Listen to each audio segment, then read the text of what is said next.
Good morning, students. Welcome back to our live classes. पिछले class में बच्चों हम लोगों ने dimensions of some important constants plus dimension of electricity वगैरह कंप्लीट किया था। उसमें एक क्वेश्चन दिया था बच्चों ने आपको होमवर्क में, तो कुछ लोगों ने तो व्हाट्सएप करके जवाब भी भेजा है, कुछ लोगों ने नहीं भेजा है। तो जो नहीं भेजा है कोई बात नहीं, आपको लगता है कि आपको जवाब नहीं भेजना चाहिए तो आप ना भेजिए, आपको लगता है कि भेजना चाहिए तो भेजिए, ठीक है। V square by R L C, ठीक। अब इसमें देखो बच्चों, एक जैसे क्यू स्क्वायर वाले क्वेश्चन में था वैसे इसमें भी था कि आपको याद रखना है बच्चों की पावर ऑफ अ रेजिस्टेंस, जो पावर कंजम्पशन इन रेजिस्टेंस होता है वो केवल आई स्क्वायर आर नहीं होता है, उसका एक और फॉर्म होता है वी स्क्वायर बाय आर और एक और फॉर्म होता है V into I. This is the power consumption in a resistance when a current I is flowing or when a potential difference V is applied। तो हमें यहाँ पे इसमें क्या कुछ दिखाई पड़ रहा है सिमिलर, मिलता जुलता। तो कहते हैं सर यहाँ पे ये जो लिखा हुआ है ये इतना, ये क्या है? कहते हो सर ये पावर है। ओके, पावर डायमेंशन आपको पता ही है, L इंटू सी, ठीक। L इंटू सी का डायमेंशन हमने आपको मैनिपुलेट करके दिखाया ही था अलग से।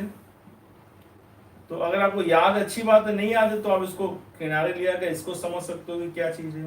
तो हमने देखा था कि ओमेगा से मल्टीप्लाई डिवाइड किया तो कोई फर्क नहीं पड़ा, एल ओमेगा अपॉन सी में आ गया। तो हमने एक बार फिर इसको मल्टीप्लाई डिवाइड कर दिया था ओमेगा से।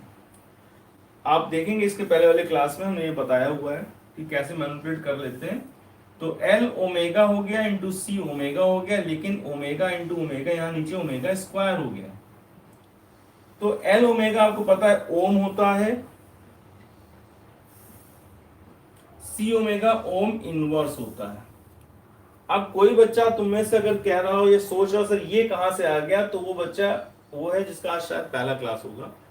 अदरवाइज हमने ये चीजें आपको पिछले क्लास में बता दी है, बहुत आराम से, बहुत डिटेल में बताई है। तो अगर आपको ये लग रहा हो कि ये क्या है तो आप प्लीज इससे पहले वाला क्लास एक बार रेफर कर लेंगे तो आपको समझ में आ जाएगा हमने क्या बताया था, कैसे बताया था। तो एल ओमेगा ओम सी ओमेगा ओम, ये ओमेगा स्क्वायर लिखा है, ये टी माइनस टू होता है। ओमेगा आपको बताया था टी माइनस वन। अब क्योंकि स्क्वायर हो गया तो टी माइनस टू बन जाएगा, वरना ओमेगा क्या होता है टी इनवर्स, ठीक।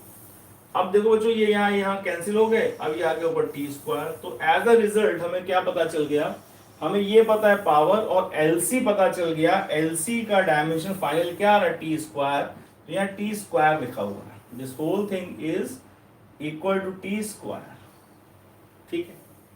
तो आप ये बात समझ गए। अब आपको पावर तो याद ही रहता है, तो पावर का फॉर्मूला होता है M L square T minus three और कौन में लिखा है टी स्क्वायर। तो एज ए रिजल्ट बच्चों इस क्वेश्चन का आंसर आपका होगा M L square T minus five. क्यों? क्योंकि भाई ये ऊपर जाएगा ना तो power minus three minus two minus five हो जाता है, ठीक है। तो दैट वाज द क्वेश्चन, उसका ये आंसर है। इसमें कुछ बच्चों ने जवाब जो है गलत दिया हुआ है, शायद टी की पावर में गड़बड़ कर दी, तो वो सिर्फ इसलिए कि कैलकुलेशन पे हमने ध्यान नहीं दिया। ये सब छोटी छोटी गलती आपसे नहीं होनी चाहिए, ठीक है। अगर हो रही हैं तो उसको धीरे धीरे धीरे धीरे रिड्यूस करेंगे, एकदम चमत्कार नहीं होंगे, धीमे धीमे धीमे इंप्रूवमेंट आएगा, ठीक। क्लियर? चलो नेक्स्ट देखते हैं, समझते हैं।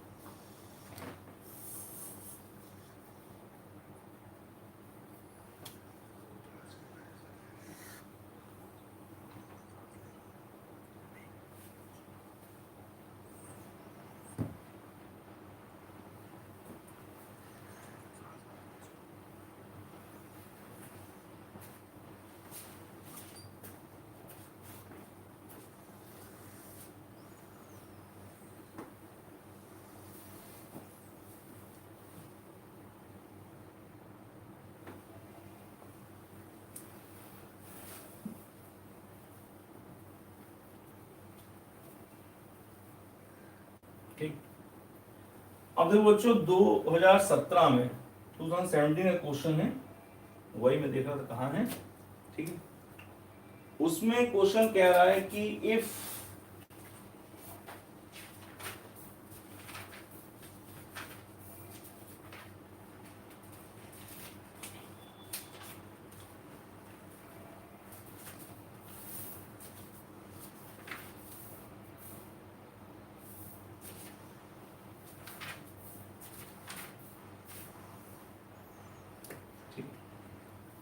क्वेश्चन ये बच्चे ने पूछा भी था हमसे, तो इसको क्लास में बता दे रहे हैं। अब आपको इस समझ में आ जाएगा बच्चों, क्योंकि आप कैपिटल जी और सारे कांस्टेंट डायमेंशन आप जानते हैं, ठीक है। तो देखिए क्वेश्चन कह रहा है कि सी जो है वेलोसिटी ऑफ लाइट है, कैपिटल जी ग्रेविटेशनल कांस्टेंट है, और ई square upon 4 pi epsilon nought एक और कांस्टेंट कह रहा है कि सी जी इफ ऐसा है then which of the following will represent the dimension of length. इनमें से कौन सा, चार ऑप्शन दिए हुए, कौन सा इसमें जो कॉम्बिनेशन है इन तीनों का कौन सा कॉम्बिनेशन है जो लेंथ का डायमेंशन देगा। तो पहला ऑप्शन दिया हुआ बच्चों 1/c² g into E square upon 4 pi epsilon not power 1/2, क्या ये लेंथ के बराबर है। दूसरा ऑप्शन दिया हुआ है c² bracket g into E square upon 4 pi epsilon not की पावर 1/2। तीसरा ऑप्शन बच्चों दिया हुआ है 1/c² E square upon capital G into 4 pi epsilon not की पावर 1/2। और चौथा ऑप्शन मैं यहां लिख दे रहा हूं, जगह नहीं, यहां पर समझ जाना। चौथा ऑप्शन लिखा हुआ है 1/c into capital G into E square upon 4 pi epsilon not. ये चार ऑप्शन दिए बच्चों, ये नीट 2017 का आया हुआ क्वेश्चन। अब भाई ऐसे क्वेश्चन में क्या करेंगे, इस क्वेश्चन में तो बड़ा घुमा फिरा के ऐसा किया हो, तो बच्चों इसमें बस यही है कि हिट एंड ट्रायल ही कर सकते हो, क्योंकि इसमें सारे जो कॉन्स्टेंट्स इन्वॉल्व हैं they have a different specific relation, अलग अलग वेलोसिटी ऑफ लाइट। सी जो है वो कैपिटल जी से कहीं भी डायरेक्टली नहीं जुड़ी हुई है, कैपिटल जी इलेक्ट्रॉन से कहीं डायरेक्टली नहीं जुड़ा हुआ है। अलग अलग फॉर्मूलों में हमने देखा है इसको, कैपिटल जी को ग्रेविटेशन में देखा है, इलेक्ट्रॉन चार्ज को वगैरह को हमने कूलम्ब्स लॉ में देखा, वेलोसिटी लाइट बिल्कुल डिफरेंट देखी। तो इस केस में अगर इनमें आपस में कोई डायरेक्ट रिलेशन स्टैब्लिश करना चाहें तो वो बड़ा मुश्किल हो जाएगी। हाँ, ये हो सकता है कि कैपिटल जी भी कहीं ना कहीं फोर्स से जुड़ा है, फोर्स से जुड़ा है। कैसे, F बराबर G m1m2/r², और ई square upon 4 pi epsilon naught, charge का स्क्वायर भी कहीं ना कहीं फोर्स से जुड़ा है। कौन से फोर्स से, कूलम्ब्स लॉ वाले फोर्स से, F बराबर K Q1 Q2/r²। तो इनमें डायरेक्ट रिलेशन तो एग्जिस्ट नहीं करती, लेकिन इनके अंदर जो सिमिलैरिटी ऑफ क्वांटिटीज है कि तुम भी फोर्स को जानते हो, हम भी फोर्स को जानते हैं, तुम कौन से वाले को जानते हो, हम ग्रेविटेशनल वाले फोर्स को जानते हैं, और हम इलेक्ट्रोस्टैटिक वाले फोर्स को जानते हैं। तो भाई सही है तो दोनों फोर्स ही, चाहे इलेक्ट्रोस्टैटिक वाला फोर्स हो चाहे ग्रेविटेशन वाला फोर्स हो। तो डायमेंशन की निगाह में फोर्स इज ऑलवेज mlt-2। तो बच्चों में यहाँ आपको एक बात ये समझाना चाह रहे हैं कि जो अलग अलग जगहों से लाई गई चीजें अगर ऐसे मिला के दी जाए आपको, तो उस केस में आप इनमें डायरेक्ट रिलेशन स्टैब्लिश करने का ना सोच करके आप क्या देखें कि ये वैसे कहां किस क्वांटिटी से जुड़ी हुई है। ठीक है, तो देखो अब इसमें हिट एंड ट्रायल है, हम इस ऑप्शन में सारी चीजें पुट करके देखते हैं। अगर हमारा आंसर लेंथ के बराबर आ गया तो बाकी ऑप्शन में क्यों जाएंगे, नहीं जाएंगे, टिक कर देंगे। मान लो ये आंसर हमारा लेंथ के बराबर नहीं आया, डायमेंशन कुछ और आया, तो हम सेकंड ऑप्शन देखेंगे, हम थर्ड ऑप्शन देखेंगे, फोर्थ ऑप्शन देखेंगे, एंड सो ऑन। फाइनली किसी न किसी में तो सॉल्व का डायमेंशन किसके बराबर आएगा, एल के बराबर आना ही चाहिए, क्योंकि क्वेश्चन ने कहा है। ठीक है, तो अब इसको हम करते हैं सॉल्व। कैसे करेंगे, थोड़ा अप्रोच देखना, सॉल्व करने का तरीका थोड़ा सा अलग रहेगा। जैसे बुक में तो क्या किया, कैपिटल जी का डायमेंशन पुट कर दिया, इसको पुट कर दिया, इसको पुट करके सॉल्व करके रिजल्ट निकाल लिया। ठीक, हम लोग वैसे कर सकते हैं, लेकिन थोड़ा ऐसे कर लो तो चीजें एमएलटी के फॉर्म में लिखना ही नहीं पड़ेगा। जैसे लिखा है 1/c², ठीक, कैपिटल जी। अब आपको मालूम है ये जो होता था ये 1/4 इसको के कहते थे, ke² 1/2। तो एकदम से बड़ा फॉर्म, पहले हम ए ऑप्शन पे देख रहे हैं, ए ऑप्शन की तरफ ध्यान दे रहे हैं, तो एकदम से ये जो था एक छोटा सा हो गया। और क्या जानते हो क्या दोस्तों, और हम ये जानते हैं कि जो इलेक्ट्रोस्टैटिक फोर्स है वो Q1Q2/r² होता था। तो Q1Q2 फिजिक्स में क्या होता है, charge square upon length square. तो जहां ke² लिखा है, जहां पे ke² लिखा है, क्या उसको आप FL² कह सकते हो यहाँ पर? हाँ भाई कह सकते हैं, क्यों नहीं कह सकते? तो FL² कह दिया, है ना। तो क्या लिखा है बच्चों, 1/c² g into FL² power 1/2। और आपको मालूम 1/2 का मतलब होता है अंडर रूट, है ना। तो L² रूट के बाहर जाएगा तो क्या बन जाएगा, L, अंदर क्या बचा 1/c² और F, और अंदर रह गया केवल GF, ठीक। रूट के अंदर कौन बचा, GF। अब G और F में बच्चों आपको क्या दिख रहा है कि भाई G किसी ना किसी तरह से क्या है, फोर्स से रिलेटेड है। फोर्स कौन सा, ग्रेविटेशनल। तो उसको आप जानते हैं नहीं जानते, देखिए F बराबर G m1 m2 m²/L², है ना। हाँ, तो G को कैसे, G को लिख सकते हो FL²/m²। ये सब चीजें आप बड़ी तेजी से करो एग्जाम में। ये तो अभी हम आपको एक्सप्लेन कर रहे हैं, इसे धीमे धीमे बता रहे हैं, वरना आपका दिमाग खटाखट खराब करेगा। क्योंकि जब तक आप ये एग्जाम देने जाओगे तब तक आप ग्रेविटेशन पढ़ चुके हो, कूलॉम्स लॉ पढ़ चुके हो, you know everything and you can easily manipulate, ठीक है।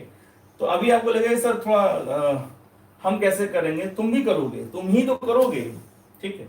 सॉरी लेंथ बाहर आ गई ना, सॉरी लेंथ स्क्वायर हो गया, रूट के बाहर आ गई लेंथ L हो गई। अच्छा, अब G जहां लिखा है वहां क्या लिख सकते हो, FL²/m²। भाई ये इधर चला गया, नीचे आ गया, यहां रिप्लेस कर दो तो आएगा L/c² ब्रैकेट G का क्या लिखोगे, FL²/m² into F power 1/2, correct.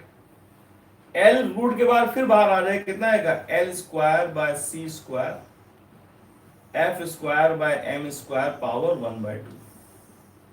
तो बात खत्म हो गई। क्या लिखा हुआ है, L²/c² F/m। क्या F/m को पहचानते हो? हाँ भैया, ये एक्सेलरेशन लिखा है, फोर्स अपॉन मास क्या होता है डायमेंशनली, एक्सेलरेशन होता है। तो लो भाई क्या लिखा है, L²/c² इंटू एक्सेलरेशन, और एक्सेलरेशन का डायमेंशन फॉर्मूला आपको फिंगर टिप्स पे याद रखने को बोला है हमने। तो जहां पे L लिखा है L² लिख दो, जहां C लिखा है वेलोसिटी ऑफ लाइट, अरे वेलोसिटी ऑफ लाइट हो, चाहे वेलोसिटी ऑफ इलेक्ट्रॉन हो, चाहे वेलोसिटी ऑफ बैलगाड़ी हो, वेलोसिटी वेलोसिटी रहती है। तो क्या लिखोगे LT-1 और उसका क्या हो गया स्क्वायर, तो क्या आ जाएगा आपका L²T-2। एक्सेलरेशन क्या होता है बच्चों, LT-2। सॉल्व करो इस सबको, क्या रिजल्ट आ रहा है, तो दिख रहा है कि T-2 पूरा गायब हो गया, L² पूरा गायब हो गया, क्या बचा लेंथ। तो बड़ी अच्छी बात है कि हमारा पहला ही ऑप्शन लेंथ के बराबर आ गया, इसलिए हम ए ऑप्शन टिक करके निकल लेंगे। This is your answer. Which option is correct, A. जो ए ऑप्शन दिया है उसको मैनिपुलेट करके देखते हैं, तो दैट इक्वल्स टू लेंथ, ठीक है, ओके। चलो भाई मूव टू द, अब आपको दूसरा क्वेश्चन दे देते हैं। 2016 में भी ऐसे क्वेश्चन आया था, तो उसको आप लिख लेंगे और फिर हमें आप उसका आंसर भेजेंगे, ठीक है। जितना बताया करो उतना किया करो। कुछ बच्चे अभी नए जुड़े हैं शायद, वो शायद लास्ट ईयर हमसे नहीं पढ़े हैं, तो उनको अभी से सिलेबस की चिंता हो रही है, सिलेबस सर कैसे होगा, तो धीमा पढ़ा रहे हैं। ये धीमा और तेज की का काम बेटा हमारा है, ठीक है। और ज्यादा चक्करों में ना पढ़ना। लास्ट ईयर कुछ बच्चे इधर उधर कहने पे कुछ कहीं पढ़े कुछ कहीं पढ़े, finally they are again coming back कि हम नहीं पढ़ना तो सर सही है। जो चीजें लोगों को बहुत टफ लगती हैं, जिसमें बहुत दिन तक पढ़ाते हैं, वो हम बहुत इजी कर देते हैं और बहुत जल्दी खत्म हो जाते हैं, ठीक है। पहले चैप्टर से हमारी आने वाली स्पीड, उसको मैनेज करने की दिमाग में ना लगाओ, ठीक है। हम पढ़ाने के साथ साथ चमत्कार भी करते हैं, ऐसी चीजें फटाफट बता देंगे तुमको कि तुम जिसको तुमने एक एक महीने पढ़ा होगा। इसलिए don't compare the time and the topic. जिन चीजों को जितना एक्सप्लेन चाहिए हम उतना देते चलते हैं, ठीक है। सबसे, और दूसरी बात, सबसे पहले हमारा सिलेबस खत्म होगा विद रिवीजन। ये ऑन रिकॉर्ड कैमरा बोल रहे हैं, क्लास में नहीं बोल रहे हैं। आप इस वीडियो को देखते रहिएगा, सेव कर लीजिएगा आपने क्या बोला था। सबसे पहले हमारा सिलेबस खत्म होगा रिवीजन के साथ, ठीक है। इसलिए अपने काम पे खूब ध्यान दो, जो जो बोला करें, क्वेश्चन जो दिया उसका आंसर आया करे तो अच्छा लगता है, ठीक है। ज्यादा डाउट फाउट ना रखो दिमाग में, 22 साल हो गए पढ़ाते पढ़ाते। हाँ, आगे बढ़ो।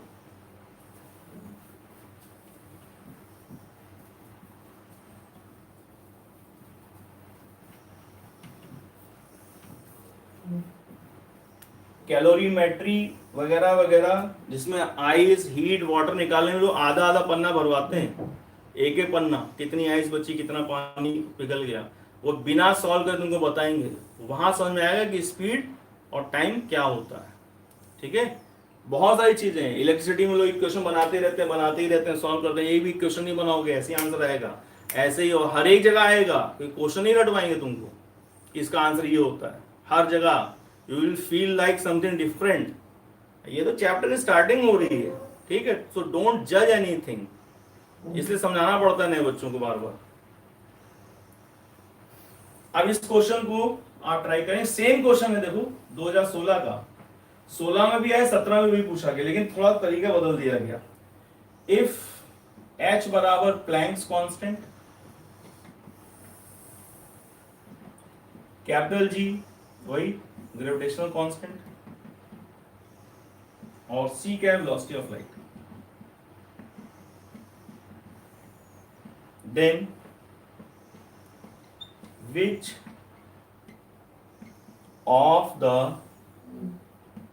following has dimension of length, ठीक है। फिर से वो पूछा कि इनमें से किसका डायमेंशन लेंथ के जैसा। पहला ऑप्शन है under root h g upon c की पावर 3/2, ठीक है। हम वही सीक्वेंस में लिखें जैसे आया था, एच जी अपॉन सी की पावर 5/2। तीसरा option under root H C upon G, and last option under root G C upon H की पावर 3/2, ठीक है। ये चार ऑप्शन है। क्लास खत्म होने के बाद आप इसका आंसर हमें व्हाट्सएप करेंगे, आपने कैसे किया, फोटो खींच के आप भेजेंगे। फोटो का मतलब हम ये देखना चाहते हैं आपने कौन से स्टेप्स इन्वॉल्व करें, ठीक है। तो हम आप स्टेप्स में भी बता देंगे कि अगर आपने ये किया तो इसके ये कर लेते तो ज़्यादा अच्छा होता, लेकिन अभी आपको छोड़ देंगे कि आप इसको ट्राई करें अपने हिसाब से, कोई चीज़ और ना सोचें, अपने बुक का आंसर ना देखें। Try by yourself. H is Planck's constant, आपको पता है प्लैंक्स का डायमेंशन क्या होता है, एंगुलर मोमेंटम बराबर capital G velocity of light. तो इनमें से कौन लेंथ के जैसा है, आप इसको सॉल्व करके पूरा फोटो खींच कर हमको भेजेंगे, अपनी वर्किंग को दिखाते हुए आपने कैसे किया, ठीक है। हाँ, जो दिखाना चाहते हैं, जो नहीं दिखाना चाहते हैं कि सबको पता चल जाएगा कि हम नहीं कर पाए हैं या गलत हो गया, तो वो भाई अपने बंद डब्बे में रहना चाहते रहें। और जो लोग चाहते हैं कि हाँ सर आप देखिए हमने गलती करी, कमी है, उसको सही करिए, तो वो अपना भेजेंगे जवाब, ठीक है। हम इसलिए ऐसा बोलते हैं बच्चों कि हम जानते हैं आप 12 पास आउट स्टूडेंट्स हैं, हमें ये नहीं समझाना होगा आपको बार बार कि आप में क्या गलत है, क्या सही है, क्या अच्छा है, क्या बुरा। आपको यू नो वेरी वेल, आप अच्छी तरह अपना अच्छा बुरा जानते हो। तो हम क्यों आपको घंटों तक एक्सप्लेन करें कि बच्चों समय की कीमत पहचानो। हम जो टीचर हैं, आप पढ़ा रहे हैं, आपके साथ हैं, तो भैया कोचिंग में नहीं पूछोगे, स्कूल में तुम नहीं पूछते थे, कोचिंग में तुम्हारा डाउट अगर है और नहीं पूछोगे या अपनी वर्किंग नहीं दिखाओगे, तो तुम क्या करोगे या कहाँ जाओगे। और कोई थर्ड ऑप्शन है क्या? कोचिंग के टीचर तो पूछ ही सकते हो, ठीक है, क्योंकि तभी आप आगे कुछ कर पाओगे। इसलिए you know everything and follow accordingly. अच्छा, अब बच्चों आता है इसका लास्ट पार्ट है, last part of dimension analysis, that is called as application of dimensional analysis. ठीक है, एप्लीकेशन और डायमेंशनल एनालिसिस बच्चों इंपॉर्टेंट पार्ट है। इंपॉर्टेंट है, सिर्फ एक ही चीज इंपॉर्टेंट है, पहला एप्लीकेशन, बाकी एप्लीकेशन कोई खास इंपॉर्टेंट नहीं है। पहला एप्लीकेशन क्या है? To obtain a relation between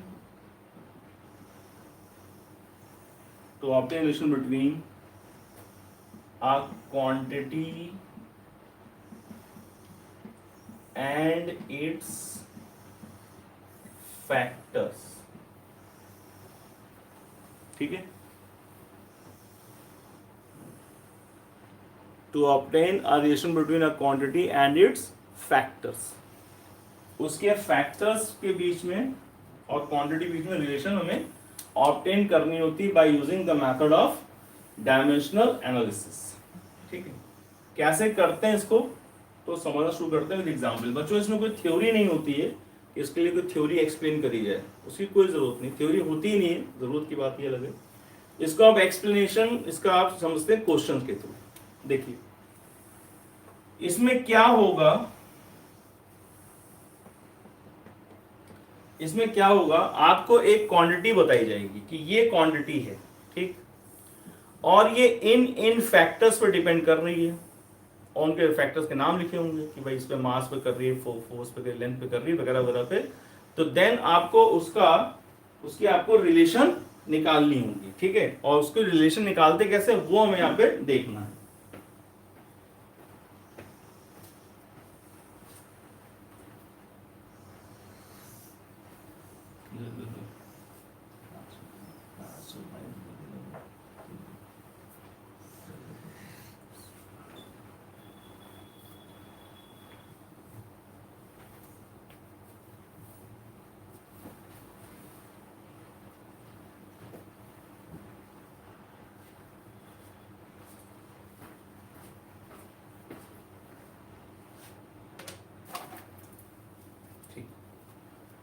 तो एग्जाम्पल से देखते हैं।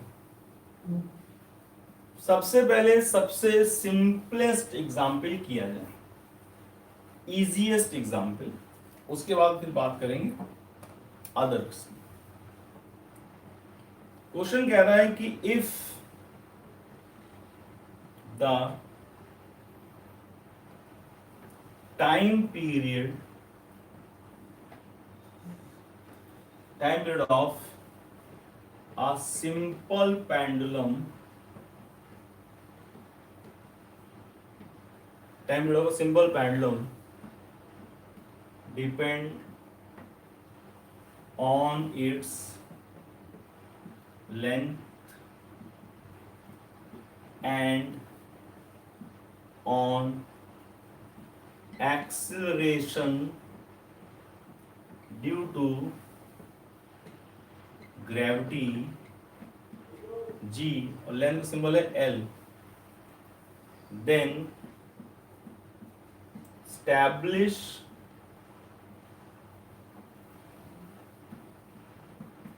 a relation का short form by the method of dimension. ठीक, तो इसे आपको सॉल्व करना है। कौन डिपेंड कर रहा है पहले तो बताओ। तो डिपेंड कर रहा है टाइम पीरियड। डिपेंड कौन कर रहा है? Time period. किस पर डिपेंड कर रहा है? पहला फैक्टर बोला गया लेंथ, एल पर डिपेंड कर रहा है। दूसरा फैक्टर क्या बोला गया? जी, ग्रेविटी पर डिपेंड कर रहा है। तो दो फैक्टर बच्चों मेंशन कर दिए हमको। एक फैक्टर है एल, दूसरा फैक्टर जी, जिसपे कौन डिपेंड कर रहा है? Time period. तो पहला देखो स्टेप नंबर 1 देखो, जो क्वांटिटी है कौन है? टाइम। डिपेंड कर रही है किस पे? लेंथ। और किस पे? जी। तो जिस पे डिपेंड कर रही है बच्चों उसकी पावर्स आप ले लीजिए ए, इसकी पावर ले लीजिए बी। क्योंकि कैसे डिपेंड कर रही है अभी हम अनजान बन गए, हमें नहीं मालूम कैसे डिपेंड कर रही है, तो हमने इसकी पावर को let it be a, g की power let it be b. तो स्टेप नंबर 1। स्टेप नंबर 2, आप इक्वल लगाएंगे तो एक कांस्टेंट आएगा, कांस्टेंट हटा के कांस्टेंट हमेशा आता है। एल की पावर ए, जी की पावर बी। करेक्ट? यस। ये तो पहला स्टेप मान लो। दूसरा स्टेप में क्या करोगे बच्चों, क्योंकि अभी हम आपको जो क्वेश्चंस देंगे तो उसमें आप फंसने लग जाओगे, इसलिए आप स्टेप याद कर लो। पहला तो ये हुआ कि हमने इक्वल लगा के ए और बी लगा दी। अब अननोन क्या है? अननोन बच्चों ए और बी की वैल्यू अननोन है, हमें ए और बी की वैल्यू निकालनी है। Okay. Step number 3। Step number 3 में क्या हो रहा है कि जो एलएचएस में चीजें लिखी हैं क्वांटिटीज, जो आरएचएस में लिखी हैं क्वांटिटीज, उनके डायमेंशंस आप एज इट इज रिप्लेस कर दो। जो भी जैसे लिखा है उसके डायमेंशन रिप्लेस कर दो। यहाँ क्या लिखा है टी, तो यहाँ टी लिख दो, क्योंकि टाइम फंडामेंटल है। हाँ, तो उसमें कुछ करना नहीं है, टाइम फंडामेंटल, टाइम लिख दो। के लेंथ फंडामेंटल है, हाँ लेंथ फंडामेंटल है तो l power a. G fundamental है, ग्रेविटी फंडामेंटल है नहीं, ये तो डेराइव्ड क्वांटिटी है क्या? It is acceleration due to gravity, it is acceleration due to gravity. और बच्चों मालूम है एक्सेलरेशन ड्यू टू ग्रेविटी हो, acceleration due to magnetic force हो, acceleration due to electric force हो, कोई भी किसी भी प्रकार से उत्पन्न किया गया एक्सेलरेशन, अगर वो एक्सेलरेशन है तो उसका डायमेंशन फॉर्मूला क्या होगा? LT-2। ठीक। तो स्टेप नंबर 1 के बाद आपने टी की जगह टी लिखा, एल की जगह एल लिखा, जी की जगह इसका डायमेंशनल फॉर्मूला लिखेंगे। तो जिसका जो डायमेंशनल फॉर्मूला है वो लिख देंगे। तो जी यानी एक्सेलरेशन, त्वरण, त्वरण का एक्सेलरेशन विमा होती है LT-2, और पावर क्या लगी? बी। तो याद रखो पावर पूरी की कंबाइंड पावर भी ऐसे लगा दी जाएगी। अब उसमें अगर आपको पावर का रूल में कोई डाउट है तो समझ लो बच्चों की ब्रैकेट के अंदर जब भी कोई चीज आएगा तो इसकी पावर 1 है तो b इंटू 1 हो जाएगा, अंदर आएगा तो पावर -2 है तो -2 इंटू बी हो जाएगा। ठीक है, तो पावर्स अंदर आके मल्टीप्लाई हो जाती हैं। तो रिजल्ट आएगा t is equal to k l की पावर a, l की पावर b, t की पावर -2b। पावर अंदर आएगी, पावर अंदर आएगी, मल्टीप्लाई हो गया। ठीक है, सिंपल रूल, सिंपल, बहुत सिंपल रूल है। क्वेश्चन आपने देख ही लिया, अब इसका सॉल्यूशन यहां पे लिख देते हैं।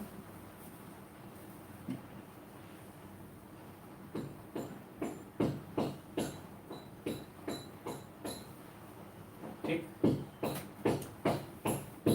T इज इक्वल टू के एल ए, एवं लिख देते हैं एल बी टी -2b। फिर से देखो स्टेप नंबर 1, जो जो जिस पे डिपेंड कर रहा है उसको लिस्ट कर लो। स्टेप नंबर 2, जिसके जो डायमेंशनल फॉर्मूले वो रिप्लेस कर दो। उसके बाद पावर्स अंदर सॉल्व करके ये दिखेगा। स्टेप नंबर 3, बेस सेम है, पावर ऐड कर दो a प्लस बी, और t के लिखा है -2b। ठीक, सुनो कौन डिपेंड कर रहा है? t किस पे? l पे, किस पे? g पे। कैसे डिपेंड कर रहा है ये हमें स्टैब्लिश कराना है। तो पावर्स इसकी क्या है? a और b मान ली, x y मान ले तो कोई फर्क नहीं पड़ता, जो चाहे मान लो। तो power a power b, correct. अब स्टेप नंबर 3 में हमने क्या किया? पहला नंबर 2 में क्या किया? नंबर 2 में हमने जिनका जो डायमेंशन लिखा है बच्चों, जिनका जो डायमेंशन है, जैसे t को t लिखोगे, l को l लिखोगे, और g को क्या लिखोगे? LT-2 रिप्लेस कर दो। जो पावर एज्यूम करी थी वो पावर अंदर आ जाएंगी। अब यहां स्टेप नंबर 3 अब आएगा, अभी नहीं आया, स्टेप नंबर 3 आएगा। स्टेप नंबर 3 क्या है? कंपेयर कर लो, कंपेयर बोथ साइड्स, दोनों तरफ को तुलना कर लो। तुलना करके क्या लिखा? क्या यहाँ l लिखा है? नहीं, तो l की पावर क्या है यहाँ पे? 0। क्या t लिखा है? हाँ लिखा है, t की पावर 1। अब कंपेयर करो तो क्या लिखा है? l की जगह l, तो 0 की जगह a प्लस बी, तो a प्लस बी बराबर 0, इसे कहते हैं क्वेश्चन नंबर 1। बात समझ में आई? तीसरे स्टेप में करना क्या बच्चों? दोनों तरफ जो लिखा है उनको कंपेयर कर लेना, तुलना कर लेनी है। तो यहाँ l लिखा है, यहाँ 0, यहाँ a प्लस बी लिखा है, a प्लस बी बराबर 0, दिस इज क्वेश्चन नंबर 1। यहाँ टाइम लिखा है, यहाँ टाइम लिखा है, तो -2b बराबर 1, ये हो गई हमारी क्वेश्चन नंबर 2। अब क्या बच्चों, इन दोनों को साइमल्टेनियसली सॉल्व करके क्या आंसर आप बता सकते हैं? तो तुम कहोगे हाँ बता सकते हैं, और कहोगे नहीं बता सकते हैं। तो देख लो, b बराबर क्या आएगा? -12। b बराबर क्या आएगा? -12। ये 2 नीचे आ गया और माइनस साइन यहां आ गया, ठीक है, समझ गए होगे। अब इसको पुट कर दो 1 में, पुटिंग इन 1, इक्वेशन नंबर 1 में पुट कर दो। क्या? a प्लस b क्या लिखोगे? -12 इक्वल टू क्या लिखा है? 0। अब हाफ को उधर ले जाओ, तो a बराबर क्या आ गया बच्चों? +12। तो इस तरह से बच्चों आपको a और b की वैल्यू मिल गई। a की वैल्यू +12 है, b की वैल्यू -12 है, ठीक है। अब आखिरी स्टेप दिखाने के लिए, नहीं भी दिखाओ तो चलेगा, आपको वैल्यू मिल गई, आपका ऑप्शन में दिखेगा, टिक कर दोगे, लेकिन फिर भी दिखाने के लिए a और b कहां माने थे? यहां और यहां माने थे। तो अब क्या कर दो, जहां जो वैल्यू एज्यूम करती है वहां रिप्लेस कर दो आफ्टर फाइंडिंग द वैल्यूज। तो क्या पता चला? t बराबर के l की पावर a क्या है? +12, क्या लिखेंगे आप? +12। g क्या है? -12, तो यहां क्या लिखेंगे? -12। और हाफ का मतलब अंडर रूट होता है, इसलिए इसको लिखना चाहो और मैनिपुलेट करने के हिसाब से बता रहे हैं। l की पावर +12, g की पावर -12, नीचे आके पॉजिटिव हो गया, और हाफ लिख रहा है तो उसको रूट लगा के लिख सकते हो के √L/g, जो कि आपको याद भी है, आपने पढ़ा है कि time period of a simple pendulum क्या होता है? 2π√L/g, 2π√L/g। तो अब तुम कहोगे सर यहाँ पे k की जगह इसका 2π आना चाहिए, हम कहेंगे हाँ 2π आएगा। तो सर कैसे, यहाँ तो नहीं आ रहा है। तो बच्चों याद रखना, this is one of the limitations of dimensional analysis, कि इसमें जब भी कोई आप रिलेशन डराइव करोगे तो एक कांस्टेंट इन्वॉल्व होगा, क्योंकि प्रोपोर्शनल हटाओगे तो कांस्टेंट आएगा ही आएगा। तो वो जो कांस्टेंट होगा उसकी वैल्यू बच्चों आप नहीं निकाल सकते हैं by the method of dimensional analysis. ये वन ऑफ द लिमिटेशंस हैं कि अगर आपसे कोई पूछे k की वैल्यू बताओ तो कह दोगे सर k की वैल्यू हम डायमेंशनल मेथड से नहीं बता सकते, दिस इज द लिमिटेशन। इतना नोट कर लीजिए, फिर अगले क्वेश्चन को करते हैं, फिर अगले क्वेश्चन को करते हैं, क्योंकि सबसे ज्यादा इंपॉर्टेंट यही है, उसके बाद कुछ नहीं, चैप्टर खत्म हो जाता है। पहले इतना नोट करिए।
ठीक बच्चों,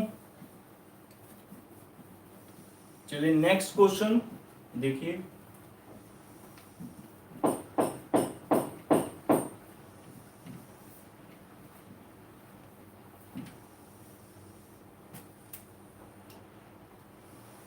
example, if mass depends on force capital F, length small L and velocity small v, then establish a relation between m, v, f and l। इनमें रिलेशन स्टैब्लिश करो डायमेंशनल मेथड से। तो स्टेप नंबर 1 क्या बच्चों, कौन है जो depend कर रहा है? तो कहा क्या, मास डिपेंड कर रहा है फोर्स पर, लेंथ पर और वेलोसिटी पर। ठीक है, फोर्स पे, लेंथ पे, वेलोसिटी पर। ओके, तो जब बच्चों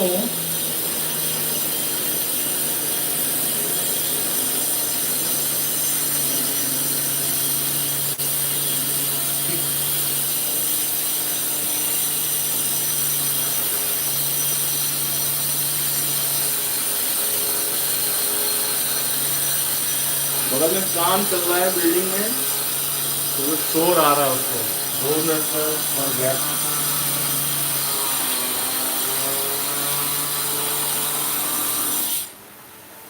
देखो एफ एल बी पर डिपेंड कर रहा है।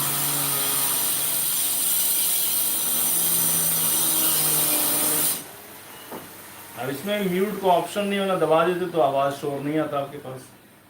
एफ एल वी पे डिपेंड कर रहा है, तो एफ की पावर ए एज्यूम कर लो, एल की पावर बी एज्यूम कर लो, वी की पावर सी एज्यूम कर लो।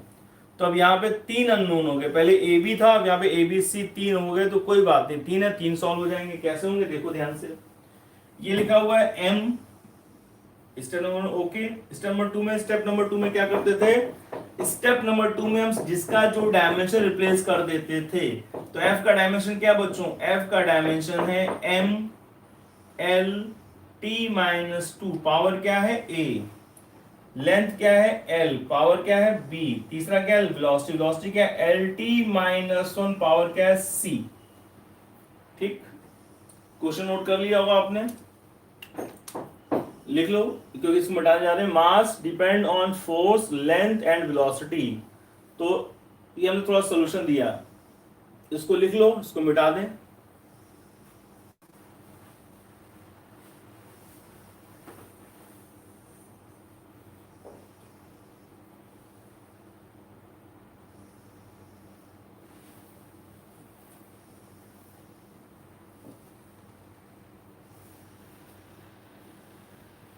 पीडीएफ फाइल बच्चों सबको मिल गई, हमने जो भेजा है पीडीएफ क्वेश्चन शीट भेजी है फिजिक्स की।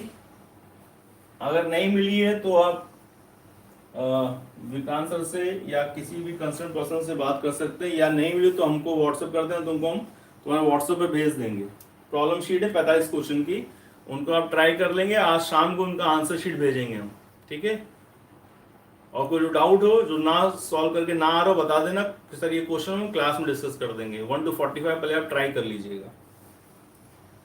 ओके, अब देखो ये जो हमने लिखा है, ये पावर्स अंदर आकर क्या बनेगा? रिजल्ट बनेगा m इक्वल टू के, m की पावर a, l की पावर a, t की पावर -2a इधर, l की पावर b इधर, l की पावर c, t की पावर -c।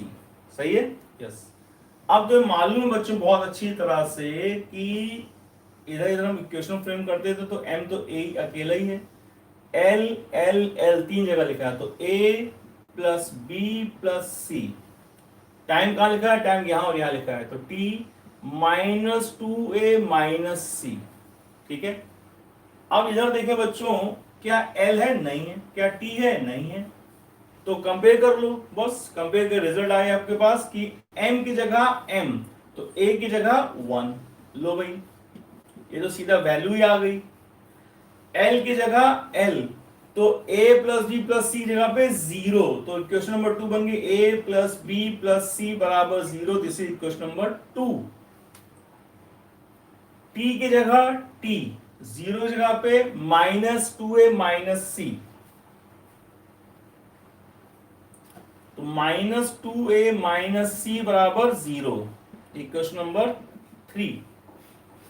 अब कुछ बच्चों को इक्वेशन सॉल्व करने में प्रॉब्लम होती है, तो बच्चों को बहुत बड़ी बात नहीं है। यहाँ पे दो मेथड होते हैं इक्वेशन सॉल्व करने का।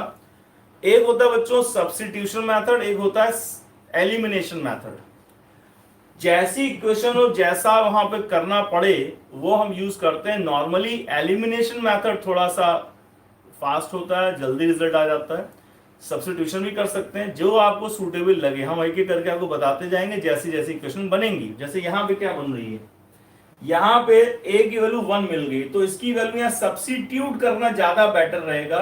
तो यहाँ बच्चों हम लोग यूज कर रहे हैं सब्स्टिट्यूशन मेथड। इससे पहले भी हमने क्या किया था, वैल्यू सब्स्टिट्यूट करी थी। a की वैल्यू निकाल ली थी, b की निकाल ली थी, तो a में पुट कर देते थे। वैसे a की वैल्यू मिल गई है 1, तो यहाँ सब्स्टिट्यूट करोगे तो आपको क्या मिल जाएगी, वैल्यू ऑफ c। तो ये कहलाता है सब्स्टिट्यूशन मेथड। ठीक है, तो जब a के आपने 1 पुट किया तो रिजल्ट क्या बन रहा है, देखो ध्यान से। -2 इंटू 1 माइनस सी बराबर 0। अब ये -2 या माइनस सी उधर ले जाओ, तो -2 चला गया उधर, तो c का रिजल्ट क्या आ गया बच्चों, -2। c की वैल्यू आ गई -2। a की वैल्यू क्या थी 1, c की क्या आ गई -2। अब आप क्या करेंगे, अब आपको a पता है, c पता है, b निकाल लेंगे। यानी क्या करेंगे, पुटिंग द वैल्यू, ठीक, putting the values of a and c in equation 3। Third equation में वैल्यू ऑफ a और c पुट कर देंगे। सॉरी, सेकंड इक्वेशन में a और c को पुट कर दें, आपको वैल्यू ऑफ b मिल जाएगी। ठीक, कर सकते हैं। ठीक है, इतना नोट करो, कर निकालो क्या आ रहा। अभी ये हो गया 1, तो क्या -2, तो 1 - 2 हो जाएगा -1, उधर जाओगे b आ जाएगा +1। करो, लिख लो ताकि जगह खाली हो जाए थोड़ी देर।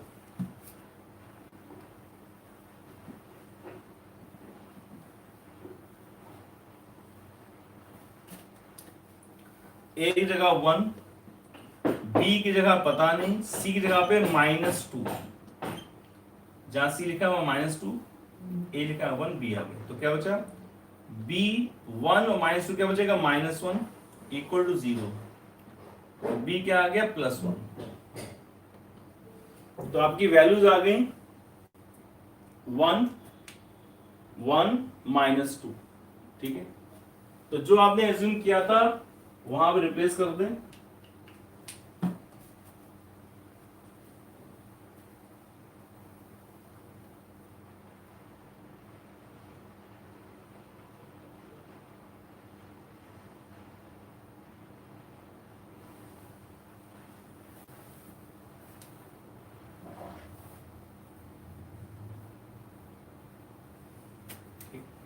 तो m equal to k f l v a b c। तो क्या आ गया, a की वैल्यू 1, b की वैल्यू 1 और c की वैल्यू -2।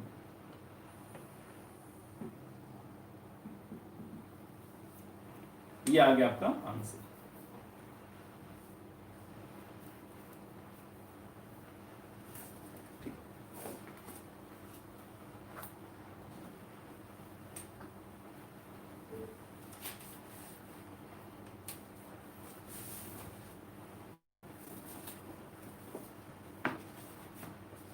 ठीक बच्चों,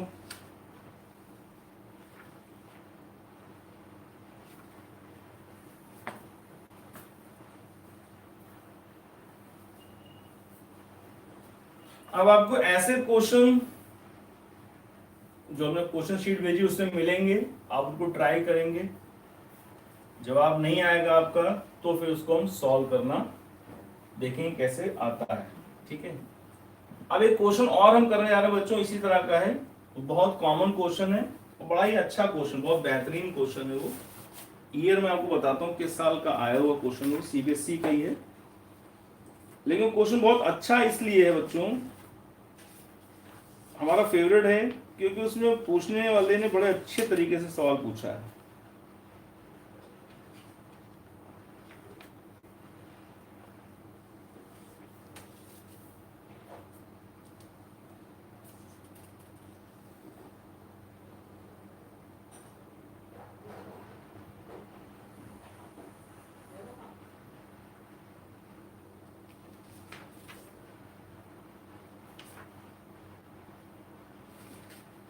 ये बच्चों 92 का क्वेश्चन, ठीक है।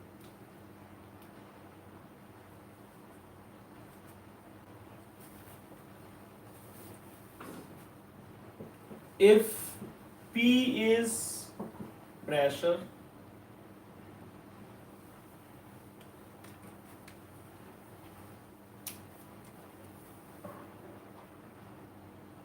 S is, या Q कर लो, Q is energy per second per unit area। P को उसने रेडिएशन प्रेशर बोला था, ठीक, प्रेशर बोलो चाहे रेडिएशन प्रेशर बोलो एक ही बात है। And C is the velocity of light,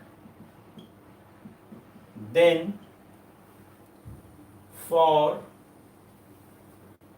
what values of x comma y comma z the quantity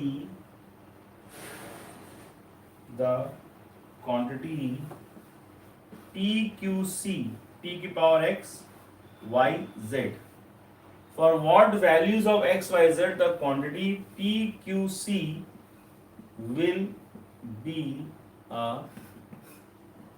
dimensionless, ठीक है। चार ऑप्शन दे दिए गए आपको। पहला ऑप्शन x की वैल्यू 1, y की वैल्यू -1, z की वैल्यू 1। बी ऑप्शन x की वैल्यू 1, y की वैल्यू 1, z की वैल्यू -1। सी दे दिया गया x की वैल्यू 1, y की वैल्यू 1, z की वैल्यू भी 1। चौथा ऑप्शन दे दिया गया x की वैल्यू 1, y की वैल्यू -1, z की वैल्यू -1। ये चार ऑप्शन दे दिए गए। क्वेश्चन फिर से देख लो एक बार। P इज प्रेशर को या रेडिएशन प्रेशर एक ही बात है। Q is energy per second per unit area. C is the velocity of light. Then for what values of x y z की क्या वैल्यू हो जिसके लिए ये quantity PQC will be dimensionless. Option दिया गया पहला x is 1, y is -1, z is 1। दूसरा दिया x is 1, y is 1, z is -1। तीसरा दिया गया x की value 1, y is 1, z is 1, सारे 1 है। चौथा x 1 है, y -1 है, z -1 है। इसको ट्राई जरूर करो बच्चों, क्योंकि इसको ट्राई करने में ही इसका मजा है। If you want to enjoy this question please try it.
देखो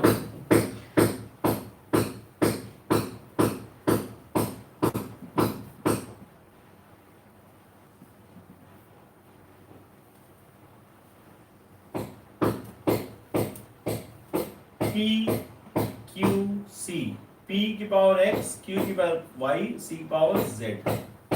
x y z की क्या वैल्यू हो किन वैल्यूज को यहाँ रखें जिससे पूरा ये डायमेंशन लेस आ जाए। तो जब इसको सॉल्व करो क्या करोगे, पहली बात कि P क्या है, प्रेशर, प्रेशर का dimension formula ml-1 T-2।